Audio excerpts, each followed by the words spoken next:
Dobar dan, dragi gledatelji, i dobrodošli u izvanredne vijesti. Danas se na planetu priča dogodila nezapamćena pljačka. Navodno su dva osumnjičena uspjela opljačkati banku u Planetarskoj ulici i uzeti sav novac. Na terenu je naš reporter Rikard Lovrić. Rikarde, čujemo li se? Iva, čujemo se. Da, čujemo se, reci glasno i jasno. Dame i gospodo, načujte uši, čujte priču koja cijeli svijet ruši. Jučer se u banci dogodila pljačka toliko velika da je policiji pala značka. Policija je odmah došla na mjesto zločina kako bi otkrila počinitelja. Pogledajte što se je dogodilo u prilogu. Ne, to se na Nešto pravo. Včera ekipa je na terenu i trudi se naći tragove koje će otkriti krivce i odlučeno da puno radimo. Jedva smo uspjeli ugasiti požar koji je ostao od ištanja. Elza nam je došla pomoć da zaledi vatru i osumnjičenje. Kako je Elza pomogla policiji ispitati osumnjičene.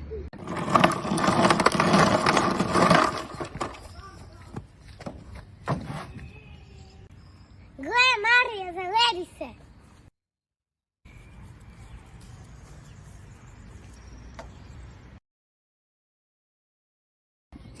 Marija, dovedi se i ispričaj nam kaj se dogodi. Ja sam bila na moru i nisam mogla pljačkati banku, ali mislim da je Vito kriv. Da moram ponaći Viteka. Marija, pomogni mi naći Viteka. Vito, ispričaj nam što se točno dogodilo. Ja sigurno nisam mogla opljačkat banku jer sam išao u Trboc pojesti si piću i ćevape. Obojica imaju dobar alibi. Pa ko je onda kriv? Dobio sam dojavu, Vito i Mario su krivi. Brzo snimaj.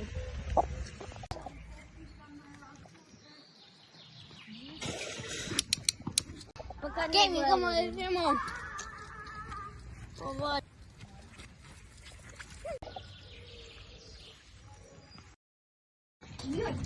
Vito, pa.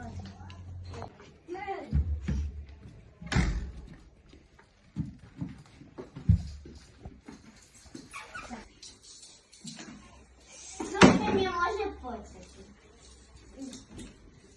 Usumnjičeni što se točno dogodilo. Prije mjesec dana prihvatio sam poziv nepoznatog čovjeka. Rekao mi je da sam najbolji kandidat za pljačke banke. Pa mi je rekao da nazovem pomagača, pa sam nazvao Marija. Prihvatio sam poziv nepoznanog čovjeka jer su nam prijetili da će nas ostati. Osmislili smo dobar plan, ali nismo razmislili da će iza nas ostati tragova uma koji će nas razotkriti. Na iskrenosti, zbog toga ćete dobiti blažu kaznu, idem se savjetovati za Što misliš, koju kaznu da im dam?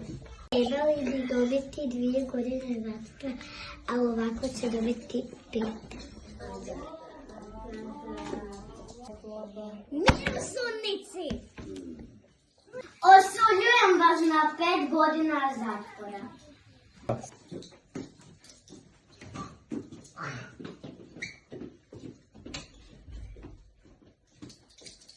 No sad moramo biti duže.